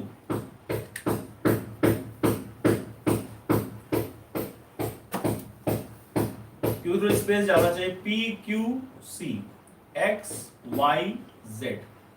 P क्या है, pressure, ml-1 T-2 power X। Q बोलोगे energy, energy per second divide by time पर unit area divide by L square और पावर y। और c क्या है, वेलोसिटी ऑफ लाइट, LT-1। ठीक, तो अब ये कैंसिल हो गया, क्या आएगा, mx l minus x T minus 2x, x अंदर आएगा, सबकी पावर से मल्टीप्लाई हो जाएगा, ये t ऊपर आके t-3 हो जाएगा, तो क्या आएगा बच्चों, m y। ये t ऊपर आके -3 हो गया तो क्या लिखा, t-3y। इधर क्या लिखा है, l z और t-z। अब इकट्ठे कर लो कौन कौन कितने, तो कहा मास यहाँ और यहाँ है, क्या लिखोगे, m x plus y, base same होता है, पावर ऐड हो जाती है। यहाँ देखो लेंथ और यहाँ लेंथ और प्लेन है, दो जगह लेंथ है, l minus x plus Z, minus x plus Z.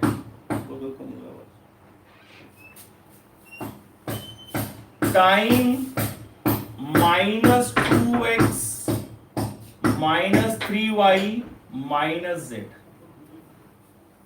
ठीक, मास कहां कहां, दो जगह, m x plus y, length कहां पर है, यहां और यहां, तो -x प्लस z। टाइम कहां है, -2x -3y -z। ठीक, अब बच्चों रिलेशन देखो, कहा जा रहा है कि डायमेंशन लेस होनी चाहिए रिलेशन। डायमेंशन लेस का मतलब हुआ कि वहां m की भी कोई डायमेंशन ना हो, l की भी कोई डायमेंशन ना हो और t की भी कोई डायमेंशन ना हो, यानी कि x plus y must be 0। ठीक,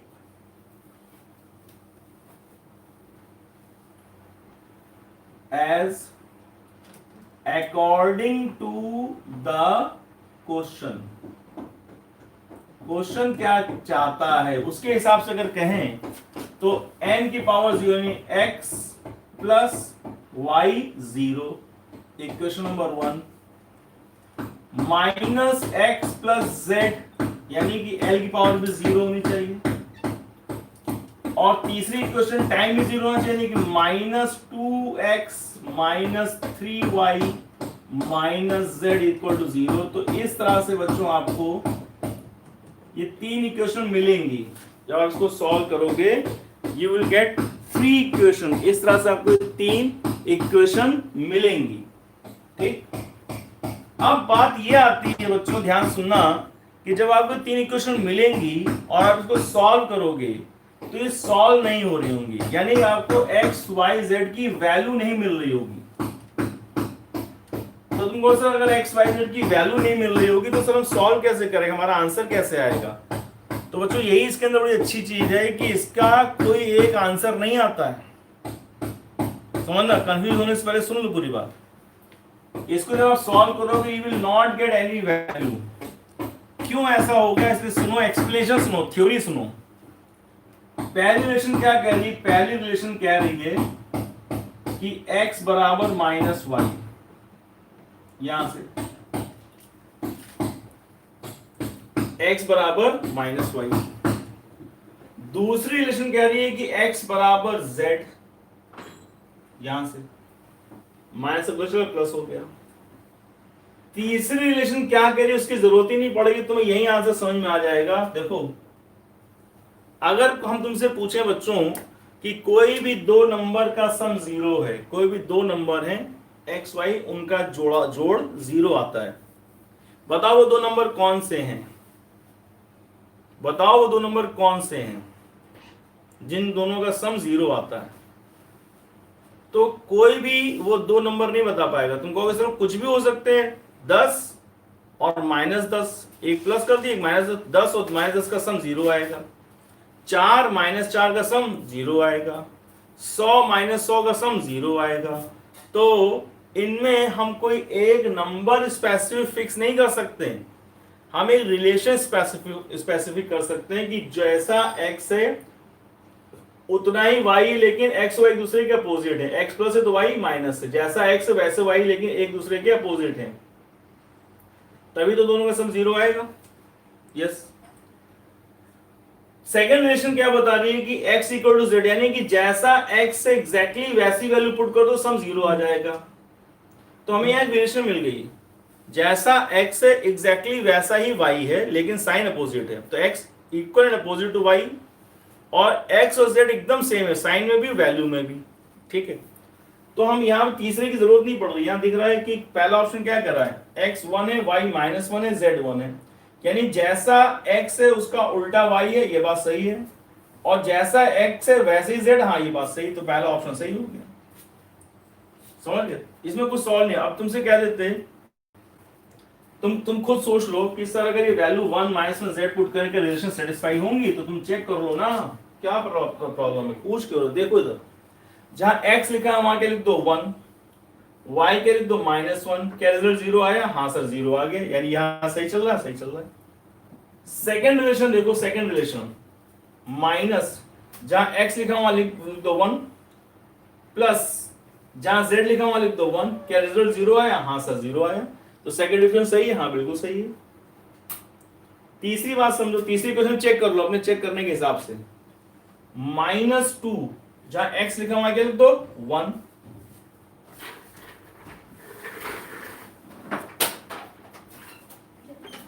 -2 जहां x लिखा हुआ है क्या लिख दो 1, -3 जहां y लिखा है, जहां y लिखा वहां पे -1, -z जहां z लिखा वहां पे 1, इक्वल टू देखो क्या आ रहा है, तो आ रहा है -2 माइनस इंटू माइनस +3 -1, क्या आ रहा है देखो, -2 -1 -3, -3 +3 क्या आएगा 0।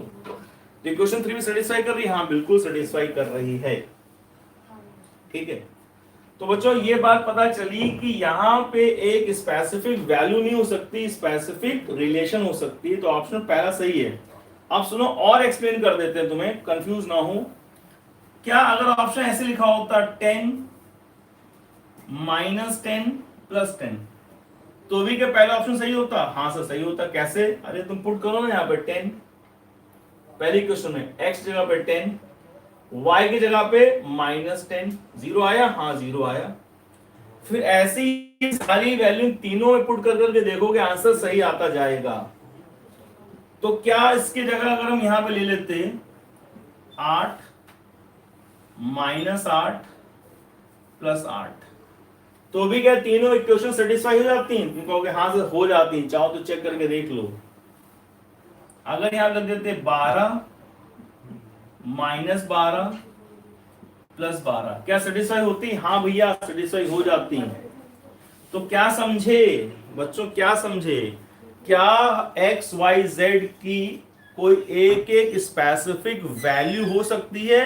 क्या तो नहीं सर। अगर आप हम तुमसे या कोई तुमसे पूछे कि कोई दो नंबर का सम 0 आ रहा है, बताओ कौन से दो नंबर? उनको से कोई भी दो नंबर हो सकते हैं, 8 -8, 10 -10, 100 -100, 200 -200, कुछ भी हो सकता है।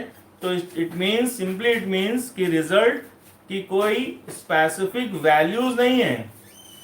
क्या है? रिलेशन स्पेसिफिक है, वैल्यू स्पेसिफिक नहीं है। Value can be any value, but the relation is specific.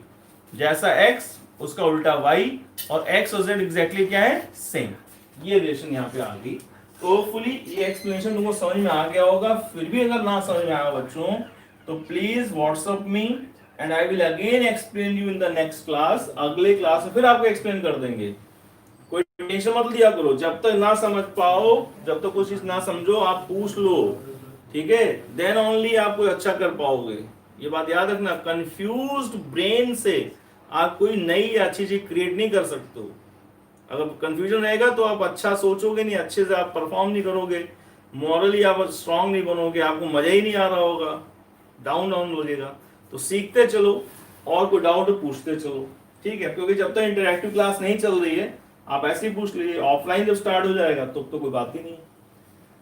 तो 1 -1 प्लस -1 z, ये रिलेशन सही है, इसकी जगह कोई भी नंबर डाल दें लेकिन रिलेशन ये होनी चाहिए प्लस माइनस प्लस, तो आपकी तीनों रिलेशन क्या होंगी, सेटिस्फाई हो जाएंगी, ठीक है। तो that was a good question which was asked in 92 CBSE AIPMT में, ठीक है। अब आप क्या करेंगे बच्चों, हमने और भी क्वेश्चन ऐसे दिए हुए हैं आपको पीडीएफ में, आप प्लीज उनको आज ट्राई करें, कल से ट्राई नहीं कर रहे थे तो आज से ट्राई करें, और जिन जिन क्वेश्चन में आपको डाउट हो उन क्वेश्चन को, जिनमें डाउट हो उन क्वेश्चन को तुरंत हमारे पास मत भेज देना, उनको गोला बना के फिर थोड़ी बार फिर ट्राई करना।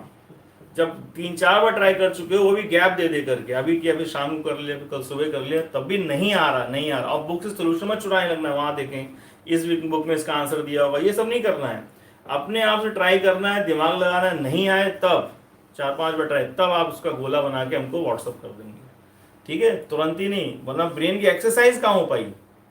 एक्सरसाइज का मतलब समझते हो ना, ब्रेन एक्सरसाइज, किताब में लिखा होता है एक्सरसाइज, तो जैसे बॉडी की एक्सरसाइज होती है वैसे ब्रेन की भी एक्सरसाइज होती है। तो पता चला कुछ लोग एक्सरसाइज नहीं करते हैं, देखा नहीं आया तुरंत सब बताइए, तो दिमाग की एक्सरसाइज नहीं हुई तो दिमाग स्ट्रांग नहीं बनेगा, है ना। Let it try again and again, हर तरफ सोचेगा करेगा तो फिर दिमाग स्ट्रांग होता जाएगा, ठीक है। तो प्लीज ट्राई एटलीस्ट 3 टाइम्स, तब उसके बाद ना आए तो पूछ लीजिए, और वो जो 3 टाइम्स उनके बीच में गैप होना चाहिए, एक बार ट्राई किया नहीं आया तो अपना केमिस्ट्री बायो कुछ पढ़ने लगे, 4-5-6 घंटे गैप हो गया, फिर ट्राई करा नहीं आया, फिर अपना कुछ ऐसे पढ़ रहे, फिर एक बार और लंबा गैप के बाद, ये नहीं कि तुरंत करते जाए 3 बार हो गया, नहीं, ठीक है। Okay, that was the first application. अब देखिए बच्चों सेकेंड एप्लीकेशन देखा जाए, ठीक है। सेकेंड एप्लीकेशन,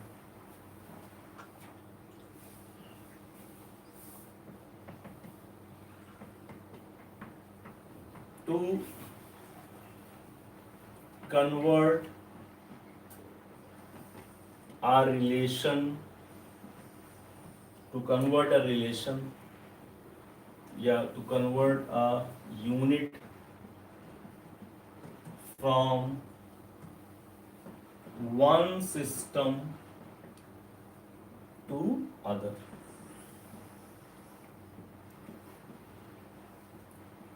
एक सिस्टम से दूसरे सिस्टम में यूनिट का कन्वर्जन हम कर सकते हैं by the method of dimensional analysis. कैसे कर सकते हैं बच्चों, तो एक बात याद रखो, कोई भी क्वांटिटी हो, ठीक है, कोई भी हो, उसकी यूनिट आप कुछ भी यूज करें, क्वांटिटी पे कोई फर्क नहीं पड़ेगा, वो उतनी ही रहेगी।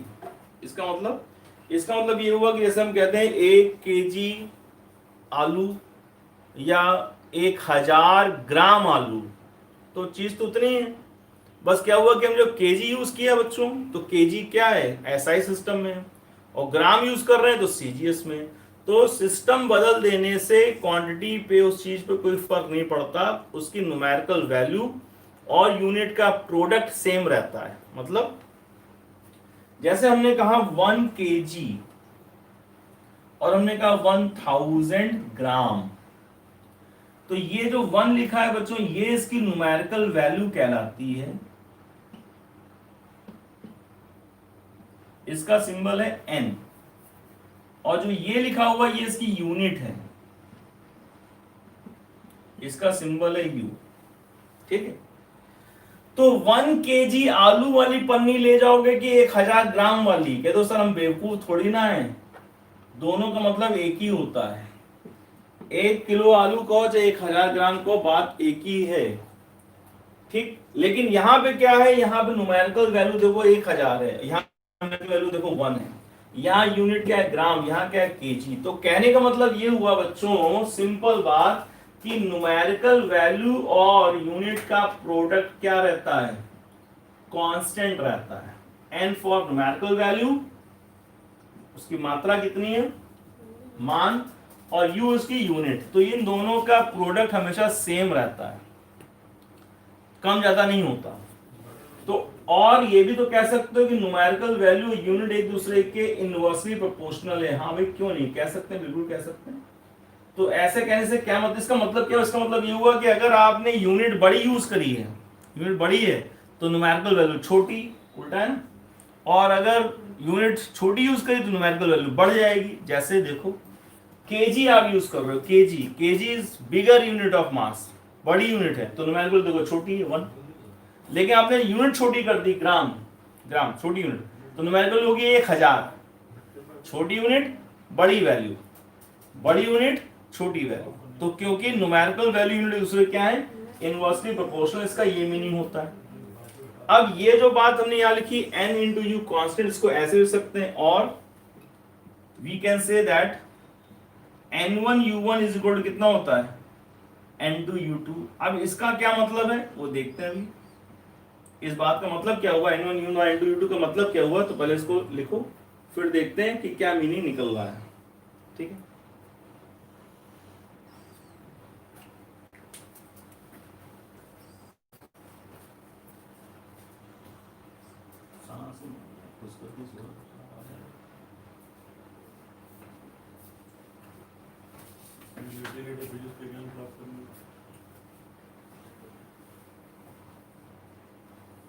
ठीक।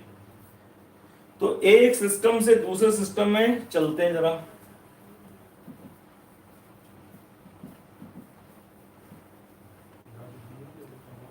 तो अब ऐसे लिखेंगे n1 u1 बराबर n2 u2। यहां पे भी किसमें, फर्स्ट सिस्टम में।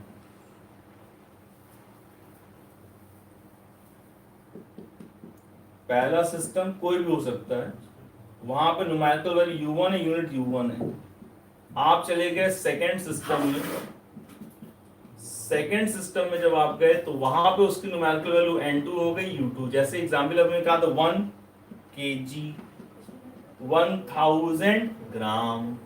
ठीक है, तो SI सिस्टम में numerical value 1 unit kg, CGS system में numerical value 1000 unit gram.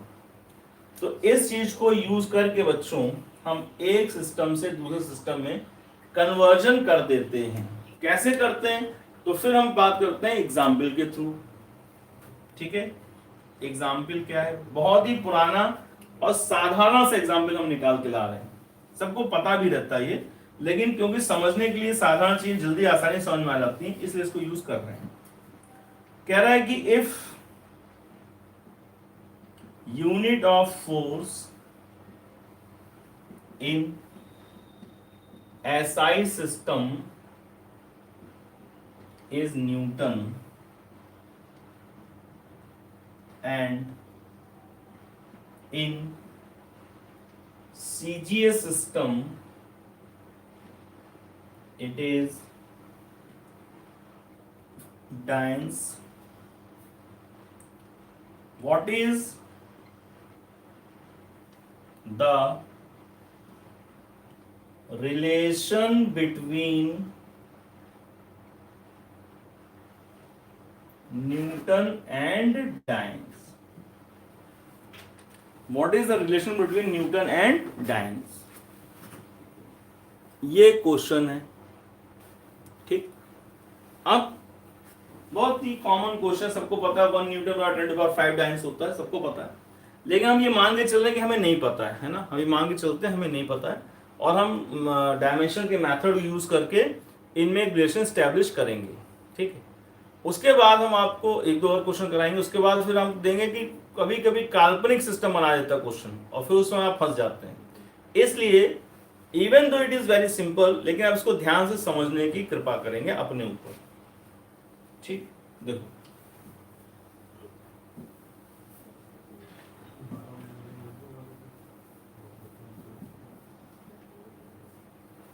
unit of force in SI system is Newton and in CGS system it is Dynes. What is the relation between Newton and Dynes? This is the question. तो भैया अभी आप इधर हो SI system में, और आप जहां कहां रहे हो CGS सिस्टम में। तो N1U1 is equal to N2U2 लिख दिया, जैसा हमें मालूम है। अब एसआई सिस्टम में न्यूटन दी गई यूनिट ऑफ फोर्स, तो यू मुझे न्यूटन लिख दिया। सीजीएस में डायंस दी गई तो डायंस लिख दिया। अब किसकी बात हो रही? फोर्स की बात हो रही। तो you have to find student newton and dyne. तो बच्चों क्या करते हैं, किसी भी एक को, चाहे N1 को चाहे N2 को 1 मान लो, किसी भी एक को, तुम्हारी इच्छा है। तो हमने N1 को 1 मान लिया, लेट N1 इज 1। तो अब क्या लिखने जा रहे हैं? 1 न्यूटन बराबर कितने डायंस, यानी N2 हमारे पास क्या बच्चों? अननोन हो गया। N2 हमें नहीं पता, N2 और N2 वैल्यू निकालनी है, और N2 वैल्यू निकल आएगी तो 1 न्यूटन और 1 डायन में रिलेशन स्टैब्लिश आराम से हो जाएगी। कैसे? देखो, यहां लिख दिया हमने N2 और ये क्या हो गया? अननोन। अब क्या करें? Step number 1 is completed. Step number 1 में क्या करते हैं? स्टेप नंबर 1 में हम एक वैल्यू को, N1 को या N2 किसी को 1 मान लेते हैं, और दूसरी N2 हमारी अननोन रह जाती है, उसी को हमें निकालना होता है। Step number 1 very simple. I hope सबको समझ में आ गया। ओके क्या होता है बच्चों? ये सब चीजें 11th में बच्चों ने बहुत पढ़ी तो होती है, पर कंफ्यूज टाइप पता नहीं क्यों रहते हैं कन्वर्जन वगैरह करने में। अभी देखो तुम्हें कोई कंफ्यूजन नहीं रहेगा, फटाफट कर लोगे, कितना भी क्वेश्चन कैसा भी आए आराम से कर लोगे। करा क्या हमने? पहला स्टेप N1 को 1 कर लिया, 4 से क्वेश्चन ने कहा न्यूटन है, न्यूटन लिख दिया। N2 अननोन है, निकालना है, और U2 डायंस है। ओके स्टेप नंबर 2 में क्या करोगे बच्चों? देखो कि क्वांटिटी कौन है। क्या देखोगे? क्वांटिटी कौन है। पता चला फोर्स है। अच्छा फोर्स है तो बच्चों क्या करो? इधर और इधर जहां आपने यूनिट लिखी है वहां पे उस क्वांटिटी का डायमेंशन रिप्लेस कर दो। जहां जहां यूनिट लिखी है वहां वहां इसका डायमेंशन रिप्लेस कर दो। तो जहां 1 लिखा तो वहां तो 1 रहेगा, जहां न्यूटन वहां क्या लिखोगे? फोर्स का डायमेंशन MLT-2। ठीक, यस। इधर N2, फिर डायंस जहां लिखा वहां पे लिख दो MLT-2। ओके सही है। इधर तुम किस सिस्टम में बच्चों? SI सिस्टम में। इधर किस में हो? इधर CGS सिस्टम में। ठीक, ये भी सही है। तो SI सिस्टम बच्चों मास किस में नापते थे? केजी में। याद आया? जो 7 फंडामेंटल आपको हमने याद कराई हैं, रटवाई हैं, वो क्यों रटवाई हैं? इसीलिए बच्चों की जब आपकी जरूरत पड़ती है कि किस में क्या होता है तो उनकी बेसिक यूनिट आपको याद रहें। ओके तो मास किस में? केजी में। लेंथ किस में? मीटर में, क्योंकि ऐसा सिस्टम। और टाइम किस में? सेकंड में। सीजीएस में मास किस में बच्चों? ग्राम्स में। लेंथ सेंटीमीटर, टाइम सेकंड में। ठीक, क्वेश्चन सिंपल था, लिख लिया होगा आपने। अब यार देखो, स्टेप नंबर 2 ये हो गया। स्टेप नंबर 3 इसके बाद है। आप जो करने जा रहे हो, क्या तुमको केजी और ग्राम ऐसे काट सकते हो? नहीं, केजी काटो या ग्राम को काटो। तो अब क्या करना है? स्टेप नंबर 3 में पहला तो लिख दो, दूसरे में जहां न्यूमेरिकल वैल्यू लिखे वहां डायमेंशन लिख दो। तीसरा स्टेप ये आ रहा है, जो केजी है यानी बड़े को छोटा बनाना ज्यादा आसान रहता है, छोटे को बड़ा मत बनाओ। यानी केजी ग्राम बना लो, ग्राम केजी मत बनाओ, वरना वो पावर नेगेटिव में जाती है। और बड़े को छोटा बनाना तो पावर पॉजिटिव रहती है। छोटी सी बात है, बड़े को छोटा बनाना आसान रहता है, छोटे को बड़ा बनाना दिक्कत वाला होता है, नेगेटिव कर देता है। तो जहां मास केजी में लिखा हुआ बच्चों 1000, मास किस में आ गया? ग्राम में। लेंथ किस में? मीटर में। 100 मीटर, लेंथ किस में आ गई? मीटर, सॉरी सेंटीमीटर में। अच्छा टाइम से कोई लेना देना नहीं, इधर भी सेकंड इधर भी सेकंड, तो इनको तो पहले स्टेप में उड़ा दिया हमने। केजी ग्राम नहीं कट रहा था तो केजी को ग्राम बना लिया, मीटर को सेंटीमीटर बना लिया। इधर जो लिखे थे वो वैसे लिखे हुए हैं। मास किस में लिखा है बच्चों? ग्राम में। इधर लेंथ किस में लिखी है? सेंटीमीटर में। अब क्या ये कैंसिल हो सकते हैं? बिल्कुल हो सकते हैं। कैसे? ग्राम से कैंसिल हो जाएगा, सेंटीमीटर से कैंसिल हो जाएगा। अब बच्चों क्या लिखा हुआ? ये लिखा हुआ 1 × 10⁻³ × 10⁻² लिखा हुआ है। 1000 का मतलब 10 के पावर 3, 100 गुना 10 के पावर 2 बराबर क्या है बच्चों, n2 आया। तो n2 बराबर क्या हो जाएगा, तो हमें मालूम है बेस से मतलब पावर ऐड हो जाती है, 3 और 2 5, तो n2 आ गया हमारे पास 10 टू पावर 5। ठीक, 10 टू पावर 5 जब आ गया तो अब क्या करोगे, इसको वापस यहाँ रिप्लेस कर दो, हो गया रिलेशन खत्म।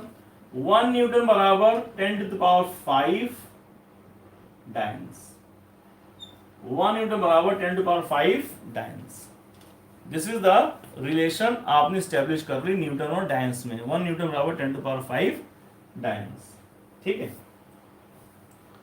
तो होपफुली बात आपको समझ में आ गई होगी। नहीं समझ में आई है, कम समझ में आई है, तो अगला वाला एग्जाम्पल करने जा रहे हैं।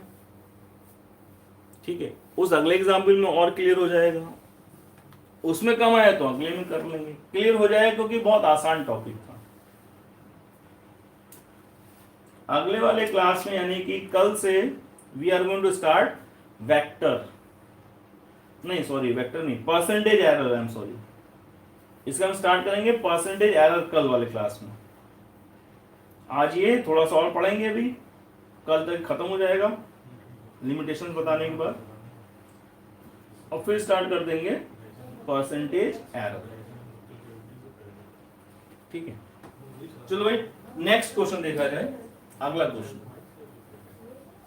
सिमिलर पैटर्न पर है, तो आ जाएगा समझ में, नहीं समझ में आएगा कोई बात नहीं, फिर बता देंगे, बताते रहेंगे ऐसे ही। देखो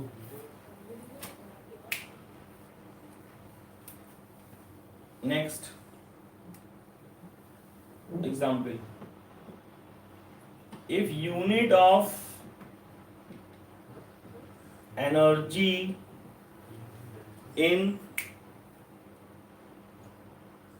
SI system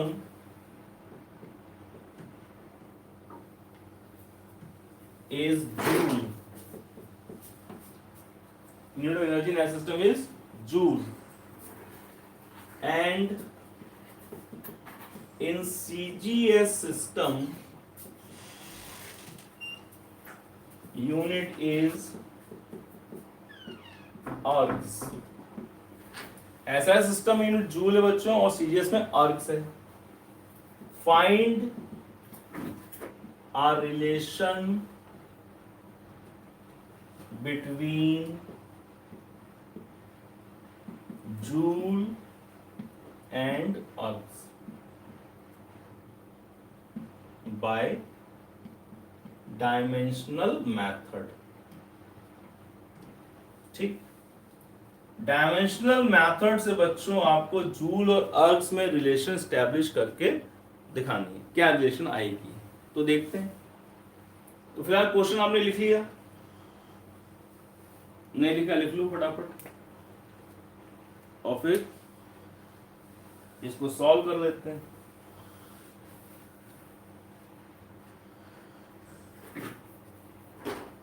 ठीक, ये भी बहुत कॉमन क्वेश्चन है बच्चों, ये बच्चों को रिलेशन डायरेक्ट याद रहती है, जूल और अर्ग्स की रिलेशन वही है यहाँ पर।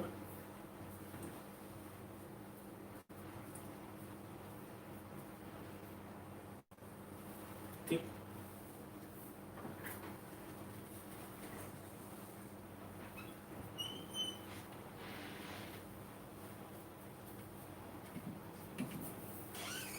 फिर से वही स्टेप करे जाए कि एसआई सिस्टम में आप हैं और सीजीएस सिस्टम में आप हैं। तो यहां क्या लिखा हमने, N1U1 is equal to N2U2। आप इधर कहां पे हो, एसआई में हो, हाँ, तो एसआई में लेट इट बी 1। बात किसकी हो रही है, बात हो रही है अब की बार एनर्जी की। एनर्जी यूनिट क्या लिख देंगे बच्चों यहाँ पे, जूल, क्योंकि एसआई सिस्टम में हम N1 को लेट कर लिया 1 इक्वल टू N2 हमें निकालना है, और U2 क्वेश्चन ने दिया है क्या है, अर्ग्स, और N2 हमारा हो गया अननोन। ठीक, स्टेप नंबर 1 और 2 तो आप तुरंत कैच कर लेते हो, फर्स्ट और सेकंड ये करते हैं। स्टेप नंबर 3 में बच्चों क्या करते हैं, जिसका जिधर मतलब जो क्वांटिटी उसके हिसाब से इसका डायमेंशन रिप्लेस करना है। तो इसका डायमेंशन क्या होगा, तो हमें मालूम है ml² t-2 क्योंकि एनर्जी है, इज इक्वल टू n2। इधर भी क्या लिखोगे ml² t-2। ठीक, अब किस बात का ध्यान देते हैं हम, क्या क्या देखते हैं, हम देखते हैं ऐसा सिस्टम है बच्चों, तो जाहिर सी बात है मास केजी में है, लेंथ मीटर में, टाइम सेकंड में है। इधर मास ग्राम में है, लेंथ सेंटीमीटर में, टाइम सेकंड में है। तो क्या सेकंड सेकंड कैंसिल हो सकता है, बिल्कुल हो सकता है। क्या केजी ग्राम हो जाएगा, नहीं। सेंटीमीटर मीटर नहीं। तो अब ध्यान से देखना एक स्टेप यहाँ पर, केजी को ग्राम बना लें, बना लो। 1000 मास किसमें आ गया, ग्राम में। अब बच्चों देखो लेंथ मीटर में है, इसको सेंटीमीटर बनाओगे तो 100 तो लिखोगे, लेकिन साथ ही साथ क्या है बच्चों यहाँ पे, इसका स्क्वायर है। मीटर को सेंटीमीटर बनाओगे तो उसका स्क्वायर भी तो इन्वॉल्व हो जाएगा, तो स्क्वायर हो गया। स्क्वायर का ध्यान से उतर जाएगा तो आपका आंसर गलत हो जाएगा। अच्छा, इधर क्या लिखा है, मास ग्राम में लिखा है और इधर लेंथ सेंटीमीटर स्क्वायर में लिखी है। अब यहां पे क्या देखना है, यहां पे देखना है कि ये क्या है, 10⁻³ मास किसमें आ गया, ग्राम में। ये क्या लिखा है 10⁻², और इसका हो गया क्या, square, is equal to mass gram में, सॉरी n2 तो रह गया, n2 लिखा हुआ है, n2 मास ग्राम में, लेंथ सेंटीमीटर स्क्वायर में, n2 मास ग्राम में और लेंथ सेंटीमीटर स्क्वायर में। अब इसका स्क्वायर आपने किया 10⁻² का स्क्वायर के 10⁻4 हो जाएगा। अभी इकट्ठा काटेंगे, ठीक। 10⁻³ मास ग्राम में, 10⁻4 length centimetre square is equal to n2 mass किसमें बच्चों, ग्राम में और लेंथ सेंटीमीटर स्क्वायर। अब क्या करोगे, जो ग्राम ग्राम कैंसिल कर दो, सेंटीमीटर स्क्वायर कैंसिल कर दो। 10⁻3 10⁻4 बेस से पावर ऐड हो जाएगी, तो n2 बच्चों क्या आ गया, n2 यहां लिख लेते हैं, 3 और 4 7, तो 10⁻7 इज इक्वल टू n2। ठीक, तो अब रिजल्ट आपके पास आ गया कि 1 joule is equal to n2 अर्थ, तो क्या लोगे 1 joule is equal to n2 आपने निकाल लिया, 10⁻7 अर्थ। और ये एस्टैब्लिश रिलेशन है सब बच्चों, याद रखो, ज्यादा बेटर रहता है। 1 newton power 10⁵ dynes and 1 joule power 10⁻7 erg, ये रिलेशन होती है, and this is the answer. ठीक, इसको लिख लो। होपफुली बात आपको बहुत अच्छी तरह समझ में आ गई होगी। अब करते हैं तीसरा क्वेश्चन, तीसरा और आज का आखिरी क्वेश्चन करने जा रहे हैं बच्चों। उसके बाद आप क्वेश्चन ट्राई करेंगे पीडीएफ से।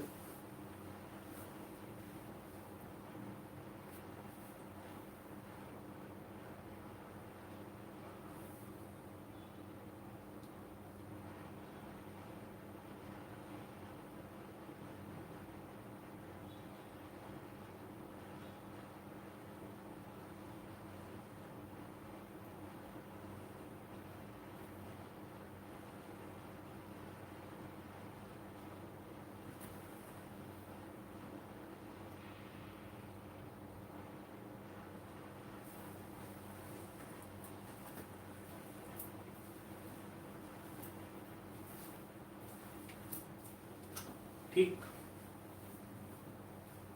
आप देखिए,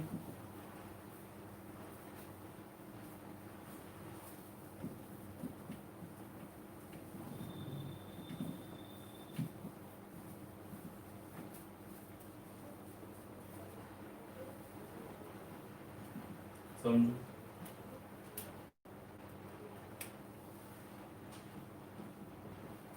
If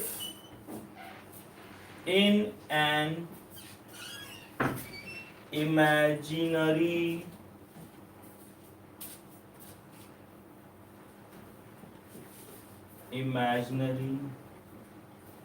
system of unit,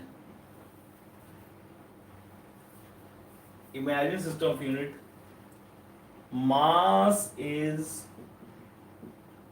measured in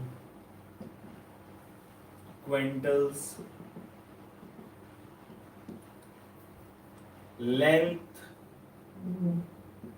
in hour, length in minute करूँ, length in minute, oh sorry, length in kilometer and time in minute, time in minutes. Length kilometre में नाप रहे हैं and time minutes में नाप रहे हैं. if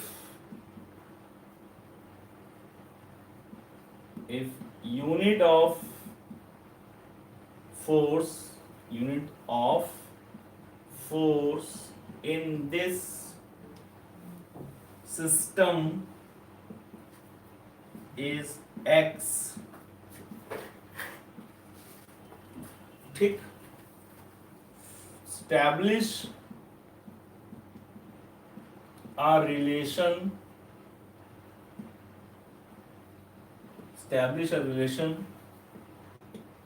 between Newton and x. ठीक, अब यहां पर बच्चों क्या हुआ, क्वेश्चन ने कहा एक इमेजिनरी सिस्टम ऑफ यूनिट है, वो कोई सीजीएस एमकेएस एफपीएस नहीं, कोई इमेजिनरी सिस्टम है. उस सिस्टम में क्या चीज कैसे नापी जाती है उसने बता दिया है. क्वेश्चन में बोला है, इसको साथ में लिखते हैं, क्वेश्चन को अपना क्वेश्चन समझा रहे हैं आपको, इसको लिखते हैं, फिर इसको हम देखें कैसे करेंगे. बोला गया कि mass is measured in quintals, mass को क्विंटल में नापा जा रहा है, लेंथ को किलोमीटर में नाप रहे हैं और टाइम को मिनट्स में नाप रहे हैं. ठीक है, तो एक रिलेशन स्टैब्लिश करो न्यूटन और एक्स में. ठीक, न्यूटन और एक्स में एक रिलेशन स्टैब्लिश करनी है डायमेंशन के मेथड से. ठीक, तो होपफुली आपने इसको लिख लिया होगा.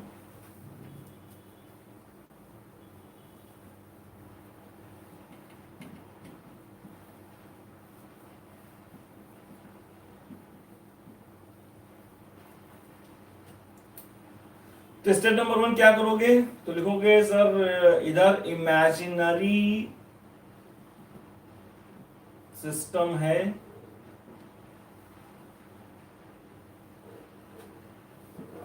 जैसे करते वैसे कर लो. इधर एसआई सिस्टम है, इधर इमेजिनरी सिस्टम है.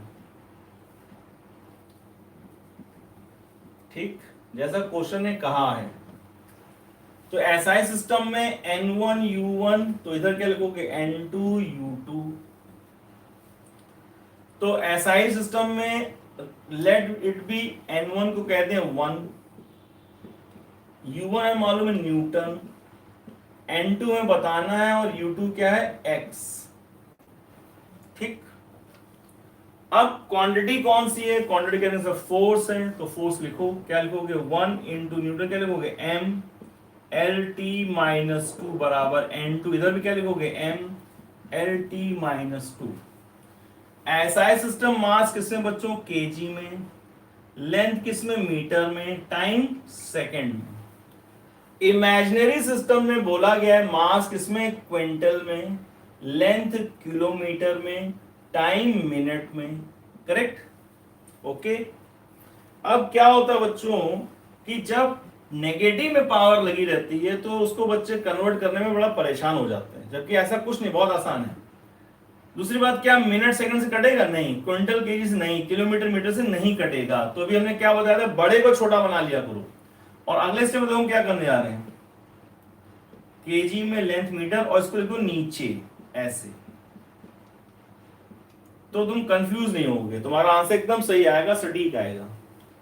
N2 मास क्विंटल में, मास लेंथ किलोमीटर में, और ये भी नीचे आ गया 1/T मिनट का स्क्वायर. अब क्या रह गया, बड़े को छोटा बनाना है, बना लो. जैसे जैसे जो लिखा हुआ है वो वैसे ही रहेगा.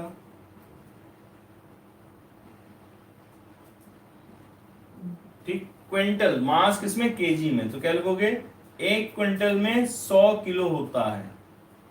तो लिख दिया हमने m kg 100 kg, क्विंटल को केजी बना लिया।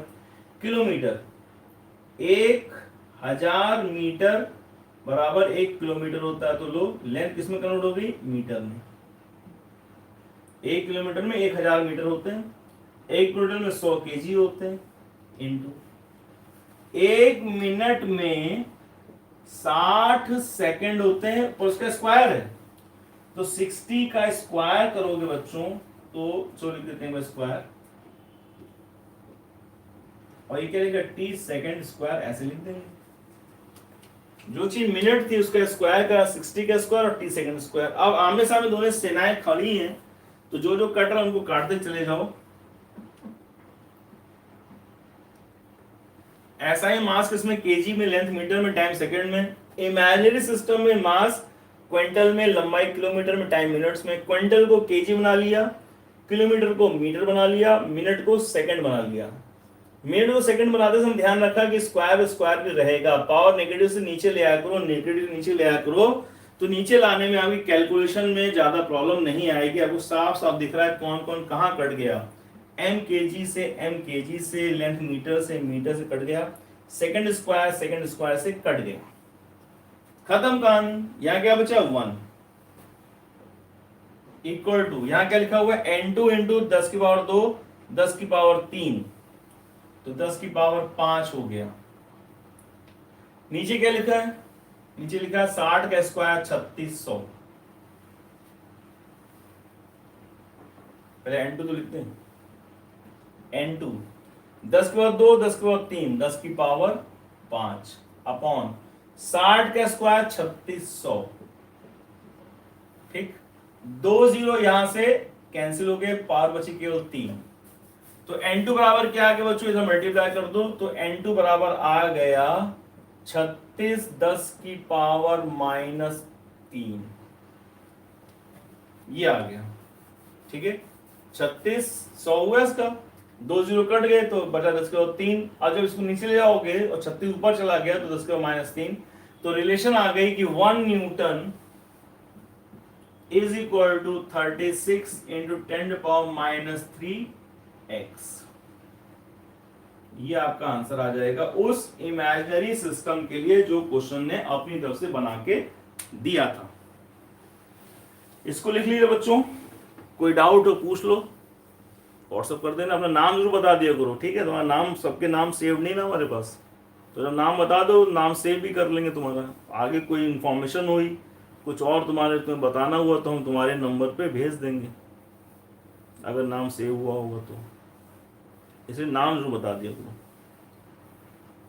ठीक है, तो इसको आप लोग पीडीएफ को ट्राई करेंगे। कल ये चैप्टर बच्चों खत्म हो जाएगा और हम स्टार्ट करेंगे परसेंटेज एरर। परसेंटेज एरर सिर्फ 2 क्लास में खत्म हो जाता है, वैसे तो एक में चाहे खींच दें, लेकिन मजा नहीं आया खींचने में। कल और परसों में परसेंटेज एरर खत्म, यानी कल क्या, ट्यूसडे वेडनेसडे। थर्सडे से बच्चों हम लोग वेक्टर स्टार्ट कर देंगे, थर्सडे से vector, very important for everybody. ठीक है, तो that's all for today. Please right it down and start solving your question sheet. That's all. Bye bye.